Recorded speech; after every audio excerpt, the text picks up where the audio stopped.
दोस्तों नमस्कार। KG network में मैं आपका स्वागत करता हूं। आपके साथ मैं कृष्ण गिल। दोस्तों, अगर आपने इस चैनल को सब्सक्राइब नहीं किया है तो प्लीज़ इस चैनल को सब्सक्राइब कर लीजिए। दोस्तों, काफ़ी लंबे समय से किसान और सरकार के बीच तनातनी जारी है।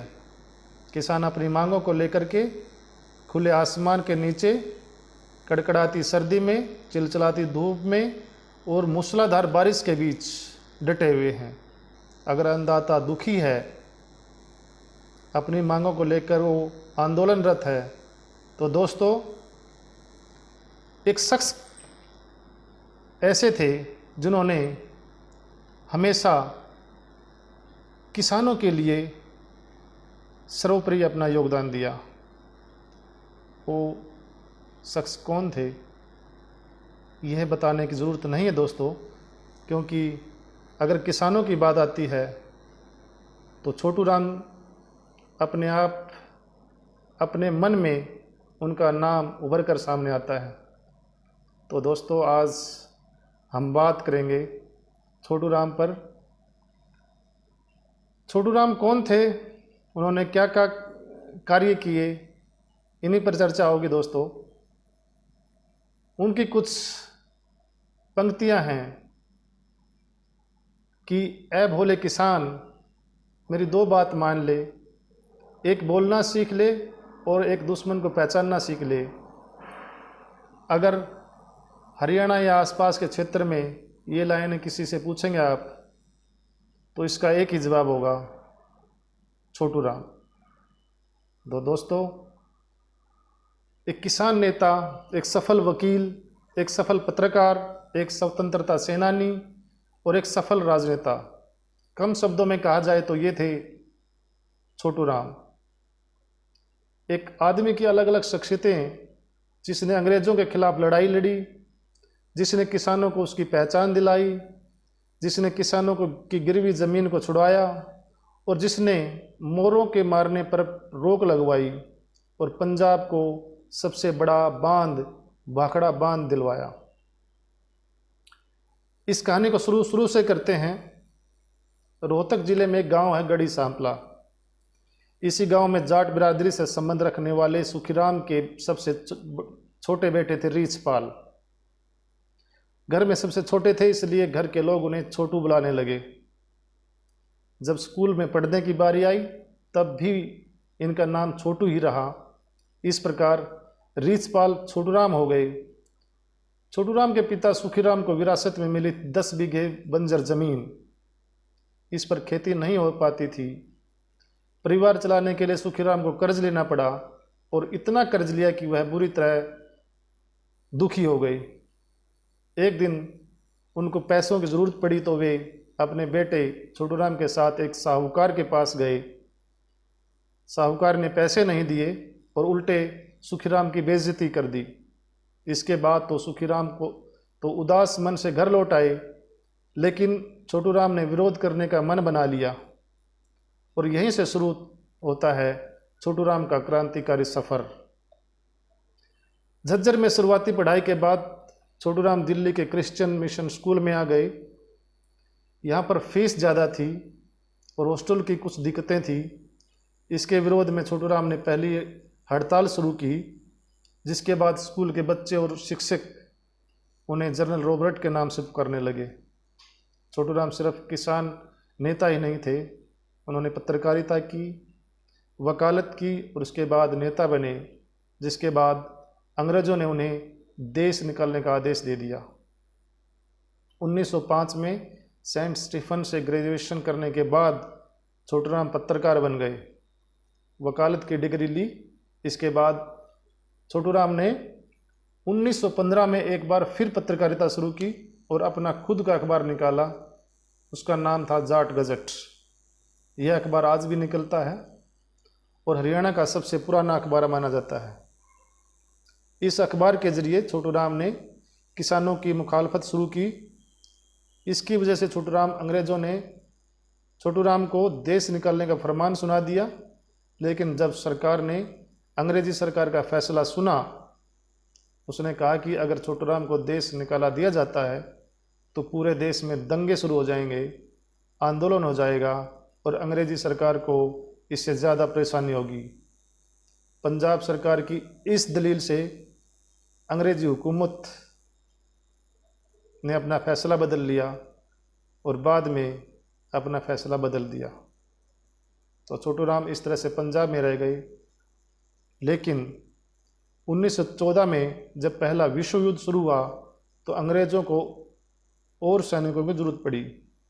इसके लिए छोटू राम ने रोहतक के करीब 22,000 लोगों को भर्ती करवाया। इसके बाद 1916 में कांग्रेस में शामिल हो गए। उन्होंने रोहतक में कांग्रेस कमेटी का गठन किया, लेकिन 1920 में महात्मा गांधी के असहयोग आंदोलन वापस लेने के बाद छोटू राम कांग्रेस से नाराज़ हो गए और कांग्रेस से अलग हो गए।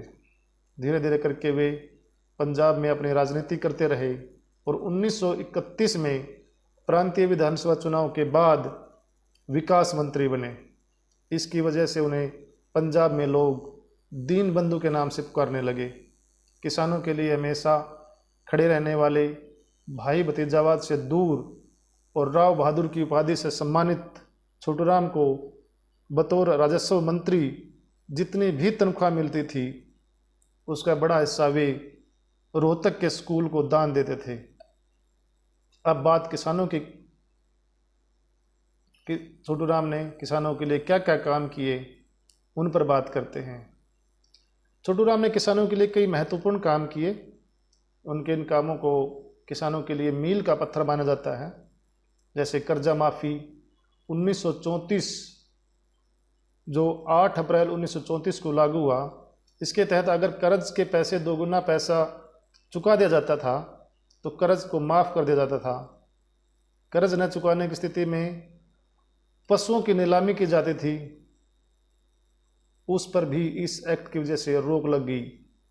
इसके अलावा साहूकार पंजीकरण एक्ट 1938 जो 2 दिसंबर 1938 को लागू हुआ, इसके तहत कोई भी साहूकार बिना रजिस्ट्रेशन के किसी को भी कर्ज नहीं दे सकता था और न ही अपने कर्ज की वापसी के लिए कोर्ट में केस दाखिल कर सकता था। छोटू राम का सबसे बड़ा काम था गिरवी जमीन की मुफ्त वापसी एक्ट 1938 जो 9 सितंबर 1938 को लागू हुआ। इस कानून के तहत 8 जून 1901 के बाद कुरुक हुई जमीनों को किसानों को वापस दिलवाया गया। इसके अलावा छोटू राम ने किसानों के लिए जो सबसे बड़ा काम किया वो था कृषि उत्पाद मंडी 1938। यह 5 मई 1939 को लागू हुआ। छोटू राम ने मार्केट कमेटियों को बनाया जिनकी वजह से किसानों को उनकी फसल का अच्छा पैसा मिलने लगा और आड़तियों के शोषण से मुक्ति मिल गई। इसके अलावा हम बात करते हैं बाल मजदूरी नहीं होनी चाहिए। इसी शुरुआत भी छोटू राम ने की थी। उन्होंने व्यवसाय एक्ट 1940 बनवाया। यह एक्ट 11 जून 1940 को लागू हुआ। और अब जानते हैं मोर हमारे देश का राष्ट्रीय पक्षी है, सभी जानते हैं लोग। ये जब अंग्रेजी हुकूमत थी तो उनके लोग मोर का शिकार करते थे, लेकिन छोटू राम की वजह से भारत में मोर मारने पर प्रतिबंध लग गया। उस वक्त गुड़गांव जिले के अंग्रेजी डिप्टी कमिश्नर कर्नल इडियस्टर मोर का शिकार करते थे। लोगों ने विरोध भी किया लेकिन वे नहीं माने। लोगों ने इसकी शिकायत छोटू राम से की और फिर छोटू राम ने इसके खिलाफ अपने अखबार में खूब लिखा। इतना लिखा कि डिप्टी कमिश्नर ने माफ़ी मांगी और इसके बाद भारत में मोरों की हत्या पर रोक लग गई। और एक वक्त ऐसा भी आया छोटू राम पर अंग्रेज़ खुश हो गए और उन्होंने भाखड़ा नांगल बांध बना दिया। अंग्रेज़ों की छोटू राम पर खुश होने की 2 वजह थी। पहली प्रथम विश्व युद्ध तथा दूसरी द्वितीय विश्व युद्ध। दोनों युद्धों में छोटू राम के कहने से हजारों की संख्या में लोग भर्ती हुए थे। और दूसरा विश्व युद्ध समाप्त हुआ था तो अंग्रेज़ों ने छोटू राम की तारीफ की और कहा कि आप पंजाब के लिए जो चाहे मांग सकते हैं। उन्होंने कहा कि हरियाणा के लोगों के लिए सतलुज नदी पर बांध चाहिए, लेकिन इसमें एक अड़चन थी। अड़चन ये थी कि सतलुज के पानी पर बिलासपुर के राजा का कब्जा था। छोटू राम ने राजा से बात की और फिर 1944 में इस परियोजना को मंजूरी मिल गई। लेकिन 1946 में जब ये परियोजना शुरू हो पाती, 9 जनवरी 1945 को छोटू राम का देहांत हो गया। वे स्वयं तो चले गए, पर उनके लेख आज भी देश की अमूल्य विरासत हैं। किसानों के इस नेता ने जो लिखा वह आज भी देश और समाज के लिए व्यवस्था पर लागू होता है। उन्होंने अपने एक लेख में लिखा, मैं राजा नवाब और हिंदुस्तान की सभी प्रकार की सरकारों से कहना चाहता हूँ कि वो किसानों को इस कदर तंग न करे कि वह उठ खड़ा हो। दूसरे लोग जब सरकार से नाराज होते हैं तो कानून तोड़ते हैं, पर जब किसान नाराज होगा तो कानून नहीं तोड़ेगा, सरकार की पीठ भी तोड़ेगा। तो ये था आज का प्रोग्राम। दोस्तों, आपको कैसा लगा? आपकी राय, आपके कमेंट सादर आमंत्रित हैं। धन्यवाद।